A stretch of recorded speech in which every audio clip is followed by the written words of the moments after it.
Hey guys, today's video we're gonna show you how to create Thread account. First of all, install Thread app on your Play Store on App Store.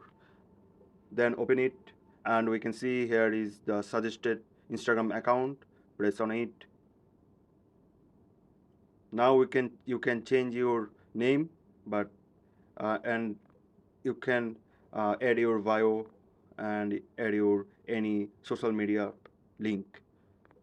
Then press this icon and we can see here is the option is private profile or public profile. You can choose your preferable option. I select private profile, press continue, and we can see here is a suggested following option, and you can press follow all or you can skip this option.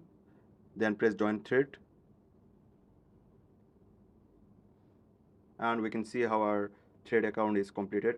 So this video help you. If you like this video, please subscribe our channel for more informative video.